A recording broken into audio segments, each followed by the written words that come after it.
Archie, there is a man who wants to marry you, a man who can offer you a life of wealth and comfort beyond anything we have ever known, Amarachi's father said to her one evening after dinner when Chief Obina made his marriage intention known. He is wealthy, respected, powerful, and influential. He is willing to marry you, Amarachi, and lift our family from poverty, he added, looking straight into his daughter's eyes. Amarachi's heart skipped a beat. She had a boyfriend whom she loved so dearly and wished to marry. She wished her parents would allow her marry for love. I can't marry someone I do not know, Papa. I have a boyfriend and we love each other dearly. That is the man I want to marry, she replied him calmly. Obina is a good man, Amarachi. Her mother insisted. He can take care of you, give you a life you could never afford. You will never lack anything with him by your side. She assured her. They seemed blinded by Obina's wealth and status, believing that such a man could only bring blessings to their family. Amarachi had heard stories about Chief Obina 1 year before he took interest in her. She read on the internet how Chief Obina had lost his first wife under mysterious circumstances a few years back. No one dared to ask him about it. They said he was generous, that he gave donations to the community and supported the local businesses. That was all mattered to the people. Nobody cared about how he made his money or the strange circumstances surrounding his wife's demise. All they prayed and wished for was to be favored and get something from him. Amarachi thought for a while. Her family wasn't wealthy, and the thought of turning down such a proposal felt like a betrayal to the people she loved the most. She reluctantly agreed to marry Obina, just to make her parents happy. After she made up her mind, however, Amarachi felt as though she was about to step into a nightmare from which she might never wake up from. Her instinct warned her of the danger, yet her loyalty to her family burned her hands. The news of her upcoming marriage to Chief Obina spread like wildfire in the city of Onitsha. For her parents, it was a dream come true that the wealthy suitor and popular philanthropist had taken interest in their daughter. People were beginning to congratulate them ahead of their daughter's wedding. Many parents wished they were in their shoes. Chief Obina was no ordinary man. His presence commanded attention, and his wealth seemed endless. From the luxurious cars he drove to the sprawling mansion he owned in the outskirts of the town. Preparations were made swiftly. The traditional marriage ceremony took place, and soon Amarachi became the new wife of Chief Obina, the popular philanthropist. When she arrived at Obina's mansion the night after the marriage ceremony, Amarachi was struck by the size and beauty of the house. Stepping inside, she realized it was just more than a house. It was a fortress. Obina led her through the vast corridor, pointing out rooms and areas she would need to know.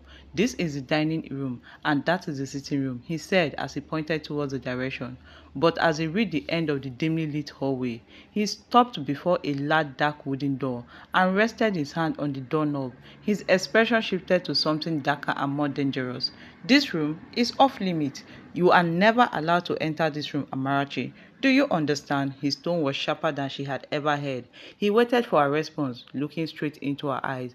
Yes, I understand, she quickly replied. She couldn't help but wonder what he was hiding and why her husband could forbid her from entering any of the rooms in the house. Amarachi was surprised to know that as big as the house was, Obina had no maids. The gateman and their only domestic staff, he hired and paid cleaners to clean the house once a week. Days turned into weeks, and Amarachi tried her best to settle into her new life. She kept herself busy, hoping to ignore the cold distance growing between her and her husband. Though they lived in the same house, Obina rarely spoke to her, and when he did, his words were brief and straight to the point. Nights were worse. Amarachi would lay awake every night, feeling very lonely. Obina had his separate room where he slept. He made love to her only on Mondays and Wednesdays, whether or not she was on her period. Everything about Chief Obina, the house was just strange to Amarachi. Little did she know that there were many bad days ahead. And as she roamed the house during the day, Amarachi's curiosity about the forbidden room grew. One afternoon, Amarachi thought she heard something, a faint noise coming from beyond the door. She stopped in her tracks. She pressed her ears closer to the door, straining to listen. Just as she thought she could make out a sound, footsteps echoed down the hallway. She quickly moved away. Her heart was pounding. She turned to see Obina watching her from a distance, looking very angry. Amarachi, I told you that room is not for you, he said with a loud voice. His words were not a reminder, they were a warning. He walked away, leaving her rooted to the spot, scared to the bone. That night, Amarachi laid in bed. She couldn't sleep as questions flooded her mind. What was Obina doing in that room, and why was it so important for him that she stays away from there? She asked herself. She knew one thing for certain. She couldn't rest until she knew the truth behind the mysterious door. Amarachi's life with Obina was nothing like she had imagined marriage would be. Each day she felt more like a prisoner than a wife, trapped in a house that was both beautiful and sinister. She had given up dreams, had freedom, and now, as soon as she discovered she was giving up something even more precious, it had been months since they got married, and Amarachi longed to become a mother, to hold a child in her arms, but there was no sign of pregnancy. Whenever she brought up her worries to her husband, his reaction sent chills down her spine. Children are unnecessary, Amarachi. You don't need to concern yourself with that, he said as he dismissed her immediately when she spoke to him about her worries. The way he said it, as if the idea of a family was laughable, made her stomach rumble. What kind of a husband disregarded his wife's deepest desire so coldly? She wondered, but she couldn't let go of her dream so easily. After some days, she tried again, pleading with him, hoping to touch even a small part of his heart. Obina, please, it could mean so much to me to start a family. Our childlessness is becoming a concern to me. She tried to persuade him to allow both of them visit the fertility clinic. Obina simply got up and walked away without saying a word. The look he gave her terrified her, and she felt like she was staring into the eyes of a stranger. One night, unable to sleep as usual, Amarachi began to wander through the dark corridors of the mansion. Her feet carried her almost unconsciously towards the forbidden room. Her heart was pounding with each step. She knew she was disobeying Obina's warning, but she couldn't resist the pull any longer. The door stood before her, dark and foreboding. She reached out of it with fingers trembling as she grazed the cold wood. But just as she was about to turn the doorknob, she heard a loud authoritative voice behind her. Amarachi. She froze slowly. She turned to see Obina standing in the shadows, his face a mask of fury. She had never seen him look so dangerous, so unrestrained. His voice dropped to a deadly whisper as he stepped closer to her. I told you never to come near this door. Amarachi backed away. Her heart was racing so fast as Obina took more steps towards her. But Obina's expression softened as he reached out to her. My dear, there are things in this house that you cannot understand. Trust me when I say it is for your own good. Don't test me, you might not be lucky next time. His words were gentle, even though they sounded like threats. Amarachi nodded her head in understanding, but instead of keeping off, her curiosity only grew stronger. She was more determined to unravel the mystery. Days passed and Amarachi found herself growing more desperate about having a child. She could no longer ignore the sinking feeling in her heart, the fear that something terrible had happened to her. She visited a doctor in secret, hoping for answers, but the truth only deepened her misery. The doctor informed her with a mixture of sympathy and concern that there was no medical reason preventing her from conceiving. In fact, her body was perfectly capable of conceiving and bearing children. The revelation left her feeling more confused and betrayed than ever. When she confronted Obina with the news, hoping he would show some concern, his reaction was colder than she could ever imagine. Why are you troubling yourself with such nonsense? He demanded. If it is meant to be, it will be, he yelled. But as he turned away, she caught a strange look of satisfaction in his eyes. She immediately understood what was going on. She realized that Obina didn't want children, not at all. Amarachi then remembered that Obina's late wife also didn't have children before her unfortunate demise. But why? What reason could a man like Obina have for denying her the chance to become a mother? The questions consumed her, keeping her awake at night. Every glance at the forbidden room only intensified her suspicion. Was that room and whatever lay inside the reason she could not conceive? She wondered, determined to uncover the truth. Amarachi resolved to wait for the right moment. She would find out what was happening in that room no matter the cost. Little did she know that the secret she sought would unravel her life in ways she could never imagine. Day by day, the mansion felt like a prisoner, and each night she lay awake in her room, her mind returning to one place she could never go to, the forbidden room. The memory of her husband's warning haunted her, his anger that night being unlike anything she had ever seen or known before. It was as if the man she married had dropped his mask, revealing something darker, something more frightening. One evening, after Obina had left for an unexpected business trip, Amarachi seized her chance. She had noticed that he often left late at night, returning in the early hours, and the timing of his departure seemed almost ritualistic. She watched him as he started his car, her heart pounding as his car disappeared down the long, winding driveway. The moment he was gone, she went through the corridor, walking towards the forbidden room. The house was silent. Her footsteps echoed as she moved down the hall, every step bringing her closer to the mystery that consumed her thought. Her hand trembled as she reached for the doorknob, praying it wasn't locked. She took a deep breath, willing herself to be brave.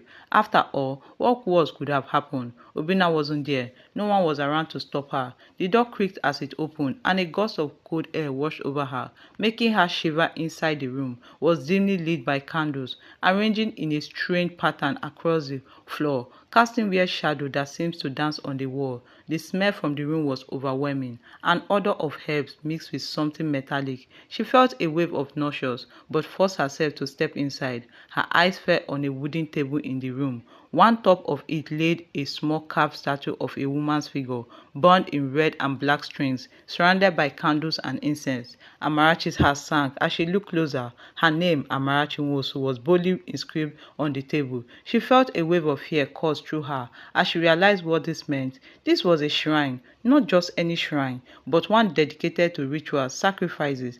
The realization struck her like a blow. Obina had been performing dark rituals, and the figure was meant to represent her. Why would he go to such lengths? What did he want from her? She wondered. A flash of memories flooded her mind. His dismissive attitude towards children, his anger whenever she mentioned her dreams of family. Amarachi stumbled back, her hand covering her mouth, as the horrifying truth began to piece itself together. He had married her for a reason, not for love, not for companionship, but for something far more sinister. Her womb was never meant to carry his child. It was a vessel for his ritual, his means to acquire his wealth and power he desperately desired. As she backed towards the door, desperate to escape the suffocating darkness of the room, her foot bumped against something on the floor. She looked down to see a worn leather-bound book. She knelt down and opened the book with her shaky hands. Inside, it was sketches and writings in a language she didn't understand, along with diagrams of rituals, each one more terrifying than the last. She flipped through the pages until she came to the one that made her blood run cold. The sketch in haunting detail was a ritual involving a woman's womb, described as vessel for immortal prosperity. That was why he married her. This was why he didn't want children. Her womb was never meant to nurture life. It was a sacrifice, a source of power for him. Suddenly, she heard the unmistakable sound of footsteps approaching the house. Her blood ran cold as she quickly closed the book, her heart racing with terror. Obina was back and he could not find her. She slipped out of the room, closing the door softly behind her, and hurried back to her bedroom. As she lay in the bed pretending to sleep, she heard him enter the room, his presence heavy and dark. He stood beside her, and she could feel his eyes on her, watching, waiting. She dared not move, dared not breathe, praying he couldn't discover her secret. When he finally left, she released the breath that she had been holding. Tears began to stream down her face. She was trapped. She was a prisoner in a marriage, she thought, and now she knew that if she was ever going to escape, she would have to be very careful. She would have to be cunning, because the man she married was not just a husband. He was a monster, a ritualist who would stop at nothing to keep her under his control. For the next few days, Amarachi tried to act normal, to go about her life as if nothing had changed. Obina suddenly became very strict with her, and she wondered why. He yelled at her at every given opportunity, and had a kind of mischievous look whenever he looked at her. That made her uncomfortable. Was it possible that Obina found out that she had been in the forbidden room? She couldn't help but wonder. She was really afraid. She couldn't stop thinking about the shrine she had found and the figure of the carved image. She decided that she couldn't stay there, couldn't live like this, waited for whatever fate Obina had planned for her. She knew that she needed to escape, but it wouldn't be easy. Obina kept a tight control over her movement. When she asked to visit her family, he refused, saying it wasn't necessary and that her family would be a distraction. Even her phone calls were monitored, limited to brief polite exchanges, which was why she couldn't confide in her parents or anyone. One morning, she tried asking him for permission to go shopping in town, hoping to make a call for help, but he shot her a cold, piercing glance. What could you possibly need that isn't here already? He replied, you have everything you need right now, my dear wife, and if you need more, let me know and I'll get the vendors to come serve you right now.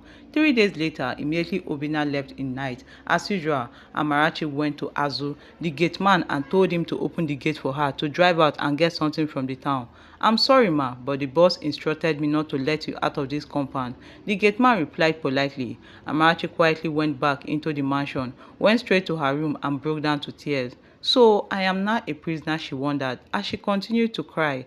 As the days wore on, Obina's behavior grew stranger. He continued to leave the mansion in the night and returned only in the early hours, looking both exhausted and satisfied. One night, as he prepared to leave again, she dared to ask him, Obina, where do you always go every night? Curiosity is a dangerous thing, Amarachi. Perhaps you should focus on being a good wife and stop asking questions that doesn't concern you. He replied and walked away immediately.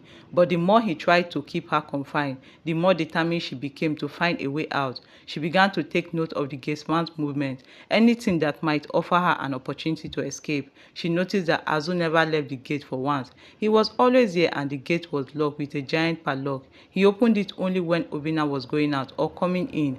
Amarachi wondered how he felt because Obina never allowed her to give him food or drink from the mansion. That would have given her an opportunity to put him to sleep. The buzzing sound from her phone jolted her up in the morning. It was her mother. They exchanged pleasantries. Immediately she picked up, after which her mother went on to praise Obina for being a good son-in-law. He sent 20 million naira this morning. Please be a good and obedient wife to that man. He is indeed God sent to our family, and you shouldn't pay his good with evil, she encouraged. Amarachi simply said okay, after which she ended the call. She wished her mother knew the source of Obina's wealth. Amarachi decided to make the gate man her friend. Perhaps that would help. She thought for 2 nights, immediately Obina had gone out, she went to the gate man's house and tried to befriend him. But Azu kept a straight face and didn't pay attention to her. She decided not to go to him again. She woke up the next morning and couldn't find her phone on her bedside table. She combed the whole room but couldn't find it. She was still searching for it when Obina entered the room with a dangerous look. Are you looking for your phone? Don't worry about it. I took it. You won't be using a phone in this house henceforth.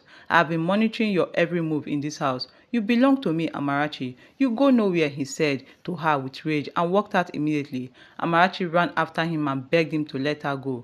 Obina let out a wicked laugh. That can only happen in your dream, he told her calmly. In the afternoon of the day, 2 men entered the compound and installed CCTV cameras at strategic positions in the house. At this point, Amarachi had given up. She was trapped forever. She locked herself up in her room and cried her eyes out. But just when she thought she was truly alone, an unexpected ally emerged. One evening, just after Obina had left as usual, Amarachi was at the balcony when Azu the gateman signaled her to come downstairs. Surprised by his unusual summon, Amarachi hesitated before going out to meet him. He looked at her and felt very sorry for her. Madam, I don't mean to scare you, but I have been with Oga for a long time. I have seen things that I can't even describe. I am supposed to be loyal to him, but I cannot stand by while he destroys another innocent soul. I know you have been trying to escape for some days, and I want to help you, he muttered. What about the CCTV camera? He will know you spoke to me, Amarachi raised her concern. I already took care of that, he replied her. I will help you, but we must be very careful. You must stay away from that forbidden room. Do not let him catch you prying. If he catches you entering the room or in the room, he will take your life just the way he took his ex-wife's life, he warned. Amarachi was shocked to know that Obina's ex-wife didn't die naturally. She became even more afraid and grateful at the same time. Grateful that Obina didn't meet her in the room that night she entered. Thanked Azu and hurried back into the mansion. From that day forward, Azu's presence became a source of comfort, a reminder that she was not alone as she had thought. Later one evening, about 1 week after Azu offered to help, he slipped a note while she was in the compound. She opened it in her room. Her heart was racing as she read the simple but powerful message. Tonight, midnight. By the back day, leave everything behind. Tonight could be her last chance to escape, she muttered. She left the note on her bedside table and went to get a glass of water. Obina entered the room shortly. He couldn't find her in the room, but he saw the note on the table and he read it. He quietly walked out and pretended as though he didn't see anything. Amarachi moved cautiously, pretending to be calm whenever Obina was close. At the usual hour, Obina left the house like he used to, and Amarachi began to prepare for her escape. She wore a blue shirt and a jean trouser for easy movement. She tucked the only 20,000 naira cash she had into her pocket.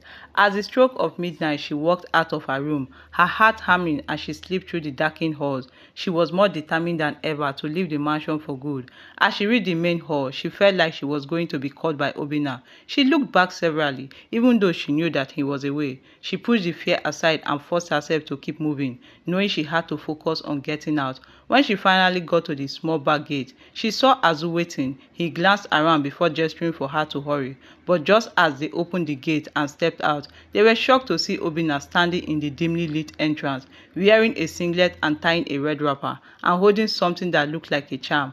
Amarachi almost collapsed out of shock. She thought Azu had set her up. "Please, let me go, Obina," she begged in tears. "Amarachi, what do you think you are doing? Where do you think you are going to? You belong to me," he replied her. "And as for you, Azu, this is how you repay me for all I have done for you and your miserable family," he asked, turning to Azu. Azu and Amarachi didn't say a word. They were too frightened to say anything. Just then, Obina moved closer to them, raising the charm as if to strike them with it. Azu quickly grabbed his hands and they began to struggle. Panic gushed through her, and as she watched on, "Run, madam, this is your chance. Don't worry about me." Azu managed to say. Amarachi began to run as fast as she could. Obina's mansion was isolated from other buildings. Amarachi ran down a narrow path, winding through the tall grasses that bordered the property. Before she ran into the bush, she looked back and saw Azu lying motionless on the ground, and Obina was already chasing her. But being a chubby man, however, Obina couldn't catch up with Amarachi, who was a fast runner. Amarachi continued to run all through the night. Along in the bush, she fell down countless times, but she got up immediately and continued to run. She barely allowed herself to breathe until she got to an open field. Luckily for her, she saw a cab approaching and she waved her hands, begging the driver to stop. The driver initially didn't want to stop, thinking it might be a trap, but he changed his mind when he took a closer look at Amarachi. He immediately knew that she was in danger. He stopped and opened the door for her to enter. When she did, she told him that she was in danger and needed to get out of that environment immediately. The driver sped up immediately. He kept driving for about 3 hours, and Amarachi sat quietly without saying a word. She felt tears streaming down her face, a mixture of exhaustion, fear, and overwhelming gratitude. "Thank you, Azu," she whispered. "I owe you my life." The picture of Azu lying motionlessly flashed through her memory. "He paid the price for her freedom. He gave his life for me," she muttered amid tears. The driver came to a stop at about 5 a.m. Amarachi was already dozing. The man gave her a gentle tap and she jumped up immediately. "My name is Chinedu. I didn't want to disturb you when you fell asleep. This is Abavu in Delta State, my hometown. Where are you going to?" he asked. Amarachi couldn't answer the question. She honestly didn't know where she was going to. "All I wanted was to escape from my husband. I have no destination in mind. He might go looking for me in my parents' place, so I can't go there. Besides, I don't have a phone," she managed to respond. "Well, this is the best I can do for you. Kindly alight and let me be on my way," Chinedu said calmly. Amarachi thanked him and got out of his car. She began to roam around the village. As she walked, she told herself that she needed protection. Perhaps there was someone in the village, a healer or an elder with knowledge of countering dark magic. She continued on her journey, but then a voice called through the crowd, startling her. "You dare stop," she froze. Slowly she turned to see a woman in her mid-60s. "You look lost, my dear," the woman said, her tone softer now. "I'm just passing through. I'm looking for someone." "A healer or an elder," she answered the woman. The woman raised an eyebrow, clearly surprised by her request. "A healer? What kind of trouble are you in, child?" she asked. Amarachi hesitated, unsure how much to reveal, but she had little choice. "I need protection from someone powerful, someone who will not let me go." "Come with me," the woman said as she turned immediately. She led Amarachi down a narrow path, away from the main road, to a small secluded hut, surrounded by tall grasses. Amarachi felt a strange calm wash over her. As they entered, the woman gestured for her to sit down, offering her a bowl of water. "You can trust me, child. Tell me what happened," she urged gently. Amarachi took a deep breath, choosing her words carefully. She explained in detail all she had been through and how she found out that she only belonged and was used by Obina. The woman listened intently. When Amarachi finished, she sat in silence for a moment. Finally, she spoke. "I know of the kind of man you speak of. Running away from him is not the permanent solution. He has caged your spirit already, and now that he knows you are out and might reveal his secret, he will cast a spell on you. He can do anything to the image of you in that shrine, and it will affect you physically. You have to go back there. To break this hold over you, you will need to destroy or take the carved image that represents you out of the shrine. In the meantime, I will give you something that you must wear around your neck until you are able to go back there. It will protect you and prevent him from attacking you. It will offer you some protection, but only for a short time. You must be quick and unwavering in your purpose. Any hesitation, and he will overpower you. The woman gave her an amulet. Amarachi collected it and thanked her. She gave the woman some money, but she rejected it, saying that the gods already told her that Amarachi was coming and that the amulet was a gift from them. As Amarachi stepped out of the woman's hut, Chinedu, the man who had helped her, stepped into the hut. He turned out to be the woman's son, and he heard a conversation with his mother. "I will help you, young lady. You have really been through a lot," he said to her. He took out his ID from his pocket and showed it to Amarachi. "I'm Lieutenant Chinedu," he introduced himself. He agreed to take her case up. He called the office and made an official report about one Chief Obina and his shady deals. He returned to Onitsha with Amarachi the next day, and a team of military men went in with Amarachi to Chief Obina's mansion, and Chief Obina was arrested. Amarachi went into the forbidden room and took the carved image, which she set ablaze outside the compound. The mansion was sealed by government after Chief Obina confessed to being involved in rituals that had taken so many lives, including that of his late wife. The news about Chief Obina's confession spread like wildfire, and it got to Amarachi's parents. They began to call her, but her line was off. They hadn't called her for a while. They felt that all was good with her and that her wealthy husband was taking good care of her. 1 week had passed since Obina's arrest. Amarachi decided to visit her parents. She set out on the path to her family's house. Her mother was the first to see her approaching, her eyes widening in shock, flowed by a flood of emotion. As she ran to embrace her daughter, "Amarachi," she cried, holding her tightly. Her father appeared moments later. After the initial greeting, they sat together and Amarachi began to share her story. She told them of the forbidden room and the secret she had uncovered. Her parents listened, their faces pale, tears welling up in her mother's eyes. When she finished, her father spoke up. "Amarachi, I had no idea we were blinded by his words and his promises. We thought we were securing a good life for you, a comfortable future. We failed you, my daughter. We forced you into a nightmare because we thought only for appearance. Please forgive us. We are sorry." Her mother also joined her voice. "We only saw his world. We didn't consider what you wanted, what you needed. We were wrong. We should have listened to you and trusted your instincts. Forgive us, Amarachi. We never meant to bring you so much pain." Amarachi could see the genuine remorse in their eyes. "I forgive you," she said with a gentle voice, "but I hope you understand now that not all that glitters is gold. Sometimes things aren't what they seem, and what is not worth sacrificing someone's peace or happiness. I hope my story will remind you of that." Amarachi stayed with them a while longer before she left and went back to the new house Chinedu had rented for her. He got her a job and got her enrolled in a weekend program in school. Amarachi started all over again, certain that her life would only get better. She was so grateful that God saved her. She also had a dream and saw Azu smiling at her. "I got what I deserved. I watched him do so many terrible things for many years, and I said nothing. Don't feel guilty. I only got paid in my own coin. Move on with your life and be happy," he told her. Amarachi moved on but never forgot him. Every year on the same day, she remembered Azu sacrificed his life for her. She studied hard, graduated, and became successful.